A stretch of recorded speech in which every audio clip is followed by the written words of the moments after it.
Hello, everybody. Hello, hello, hello, hello.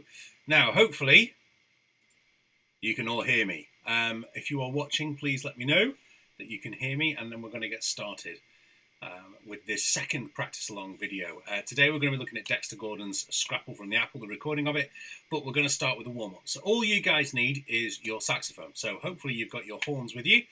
Please do let me know. I keep forgetting it's live. I can't go back and do anything different.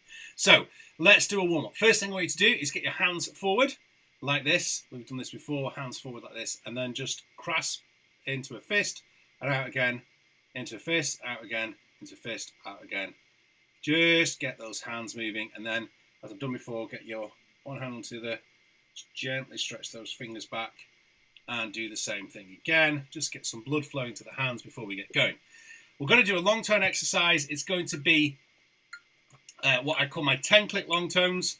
The metronome is at 60. So if you've got your saxophone, we're going to make a start.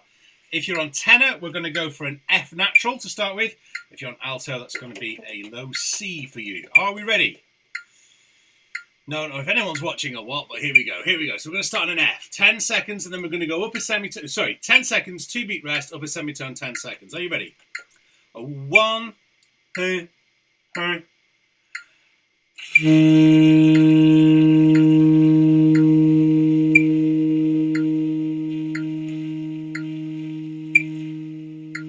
Up a semitone.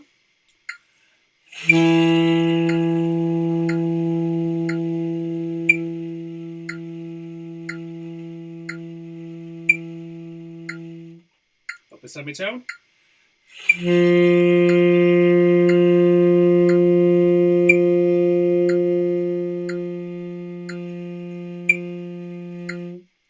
G sharp down tenor.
Okay, we can keep going up, we can keep doing loads of things, but obviously time is of the essence. And it is warm in here. If you're in the UK and you're watching with me right now, you'll know how warm it's getting. And there is no air conditioning in this studio, because we don't normally get it in this country, don't normally need it. So we're going to do some harmonic minor scales now. There are two ways to approach a harmonic minor scale. You can either look at the key signature and sharpen the 7th note, or you can flatten the 3rd and the 6th of the major scale. So we're going to take, let's go with, I'm trying to think, we want to end up on, let's go on B harmonic minor. Okay, B harmonic minor. So B harmonic minor, let's take the key signature. That's 2 sharps, F sharp and C sharp. And then we sharpen the 7th note. Hi Alex, hi Keith. I hope you've got your saxophones there with you. So that's, of course, B minor on tenor, F sharp minor if you're on alto. You're going to be an octave higher than me as I start this. So tenor players, we're going to go down low. We're going to start on a low B natural. And we're going to play the B harmonic minor scale in crotchets. 2, 3.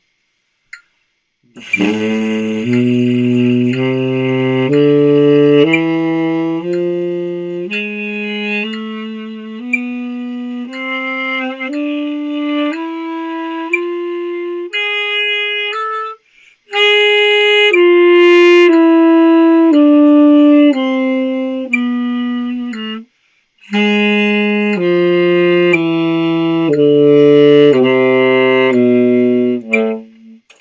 dear, that low B did not sound good. Okay, now same scale, but we're going to do it in eighth notes, quavers as we call them in the UK. So I'm thinking 2 and 3 and 4 and 1 and 2, 3.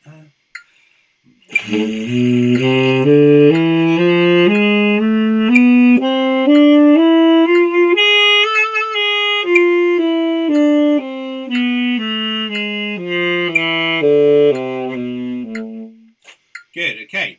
Now, if you can manage that, we're now going to take the same scale. We're going to do it in quaver triplets, eighth note triplets. And we're thinking like Ned Flanders at this point. Sorry, I think it's right. Diddly, diddly, diddly, diddly, diddly, diddly.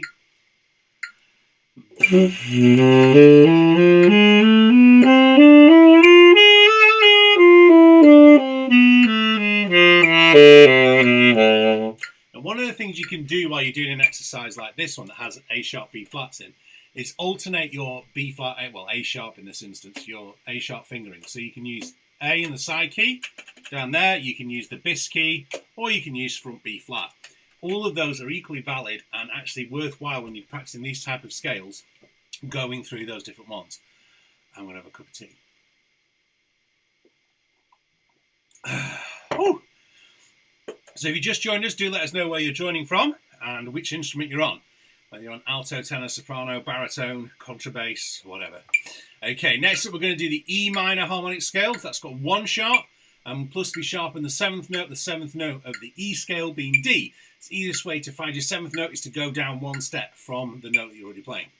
So we're going to go crotchets, quarter notes. 1, 2,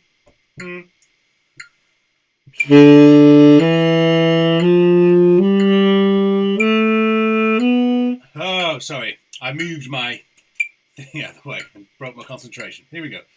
Here we go. 1, 2.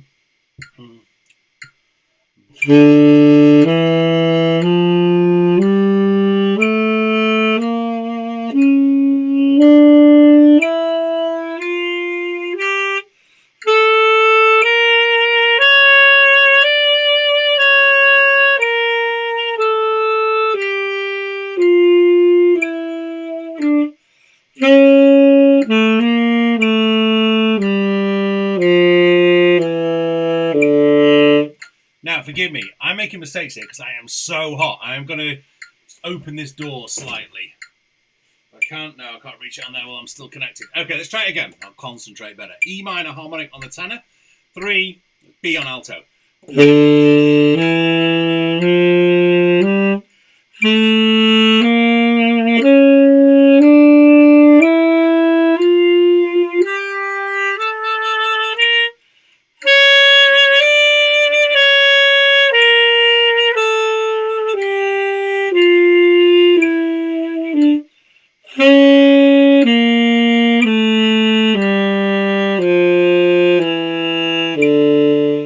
Okay, now in 8th notes, 1, 2, and 3.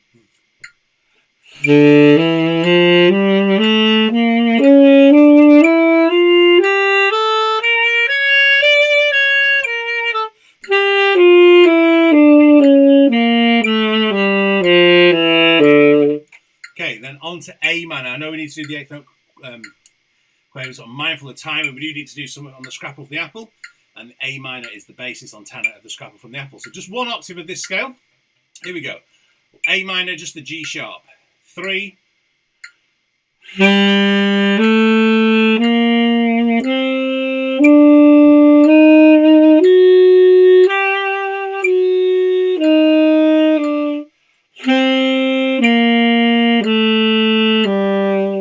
There we go. Okay, now, what we're going to look at is I just want to explore this opening of the Dexter Gordon, scrapple from the apple. And that's as far as I want to get to today, basically. We might get onto a little bit more. Why is this so important? Because this is just a 2-5. It's just a minor chord to a dominant 7th chord. If you can get this in all 12 keys, you've suddenly got something from the heart of the bebop language to be able to play, to be able to practice, and then to be able to base your ideas from. So the first note of this thing starts on an E on the tenor, a low B on the alto. So alto players, you've got a bit of a problem. Don't forget, if you are joining us, do let us know where you're from and which instrument you're on. So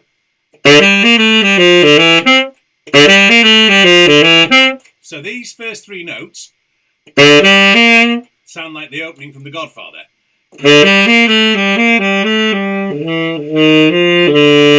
Okay.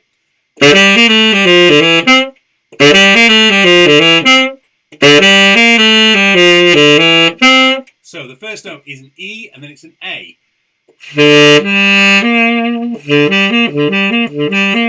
Now what is that? That is an A minor arpeggio in what we call, what's the thing? Second inversion, that's it. So first root position will be A, C, E.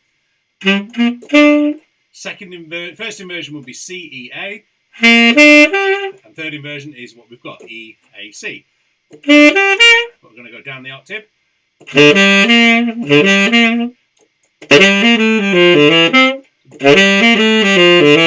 So if you can think within that effectively it's just an A minor arpeggio.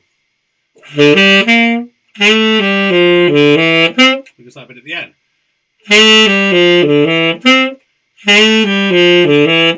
So grab your saxophone, do this with me. I'm going to go really slowly. And we're just going to play this phrase. So give you a couple of seconds just to get your saxophone ready. Remember, alto players, you're starting on a B. Tenor players, you're starting on an E. And you're going E to A on tenor, B to E on alto. Are you ready? A 1, 2, a 1, 2, 3. Now, a neat little trick actually that I learned across Chris Potter at a masterclass he did is sometimes use that percussiveness of that E to give you that half beat at the start of the thing.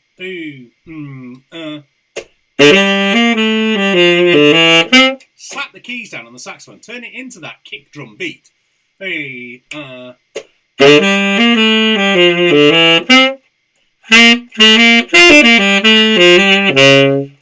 so let's try that again from the beginning. 1, a 2, a 1, 2, 3.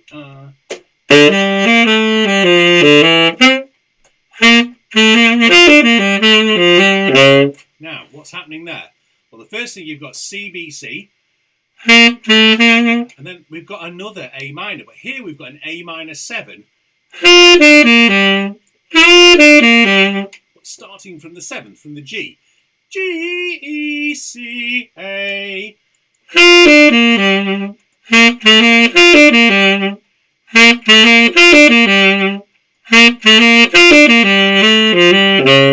Okay?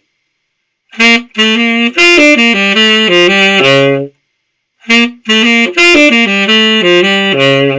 you got that yet?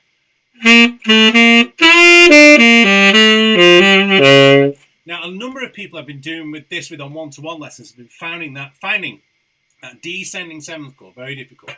So one way to practice it, metronome on, 2 and 3 and...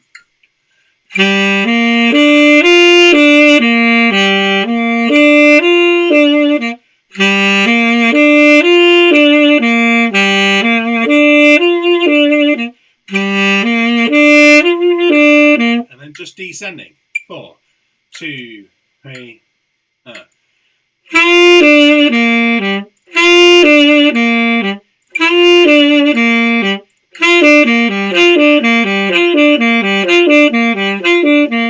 etc. So that you just get used to how that arpeggio works. Sorry, not arpeggio, that's 7th chord.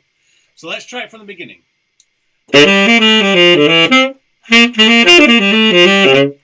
Okay, sound a bit too much so far?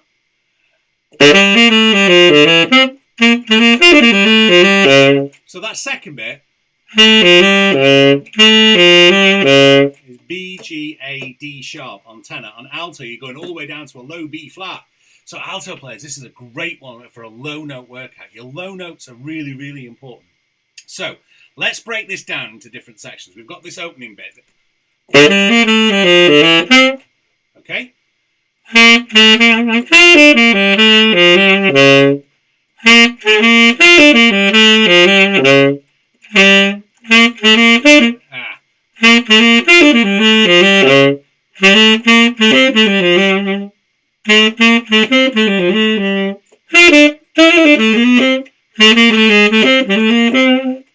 I can't play the Dexter Gordon recording to you because it will give me a copyright strike. So we're just going to have to settle with me playing it for now. Let's have another slurp of tea or water, whatever else you've got.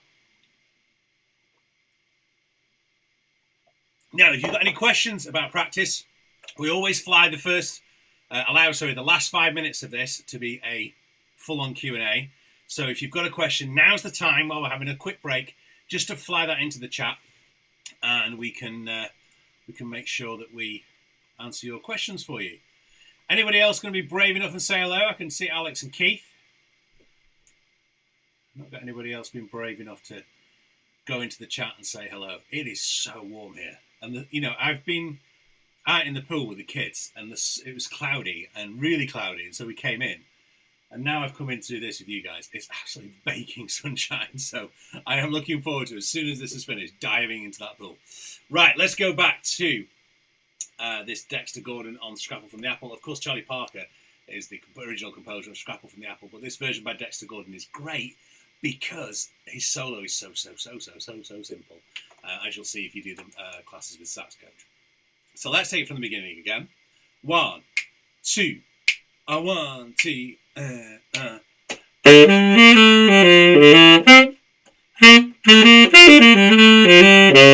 Okay, if you're there, just make a little note on the chat. Say, I got it down.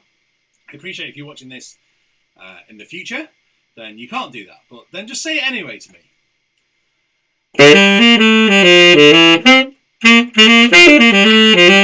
I want rehearsal rooms, practice rooms all around the world filled with this. Because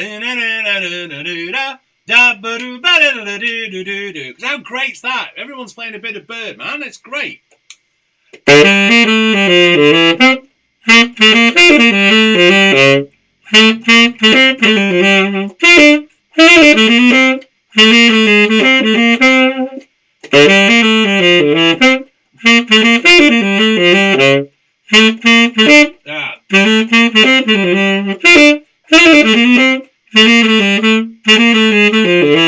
That's what he plays at the end for the second bit. So let's go right the way back, okay?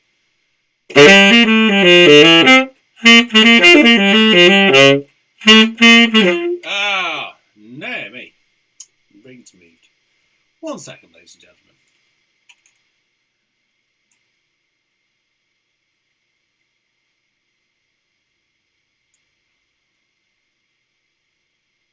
We'll go again. So, are you all ready to play with me this time? So, alto players, you're starting on a B. Tenor players, you're starting on an E. Here we go. A 1. We'll need slower this time. A 1, 2, 3,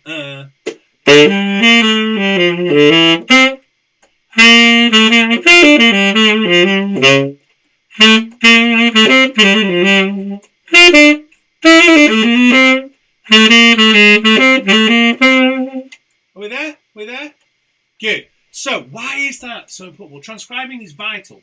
You really need Dexter Gordon to be playing along with you on that, because what you're trying to do is not only get the notes that he plays, but how he plays them.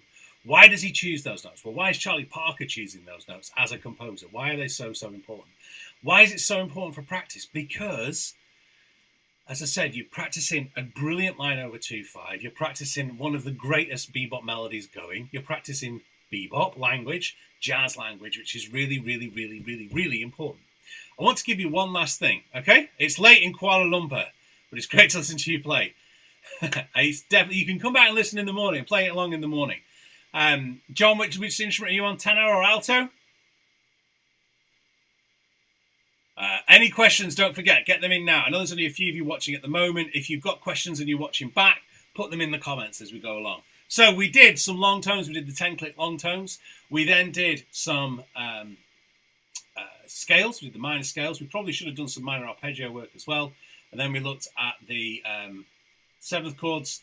And then we were looking at this Charlie Parker thing. Hey, Rick, how's it going? It's hot in Detroit too. I'm looking forward to getting out to the Jazz Festival one day.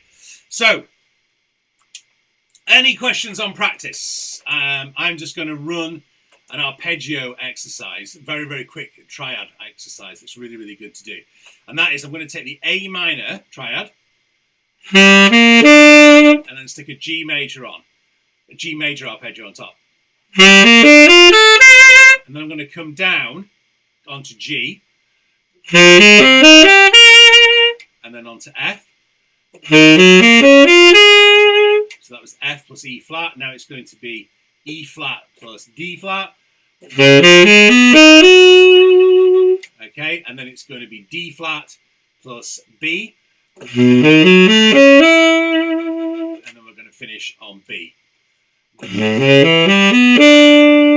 What I was doing there was pairing up two triads. So I'll do that again. See if you can do it with me. We'll put the metronome on, do it quite slowly. So the first one is an A minor 11. And to do that, I play A minor, A, C, E on tenor, plus the major triad a step below. So that's A plus G. We'll do it one note, quarter notes. Two. Hey, Maura from Mexico, nice to see you too. 1, 2, And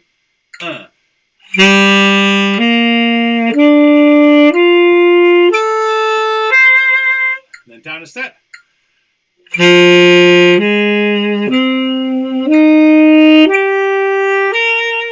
down a step. And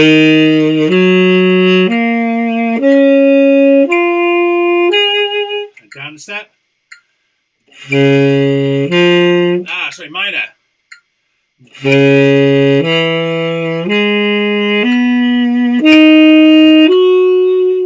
And then down a step.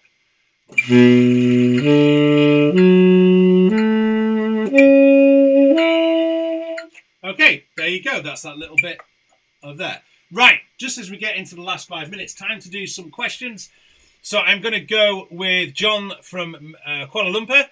How do you split your time between alto and tenor? To be honest, John, I spend more time playing tenor and soprano than I do alto.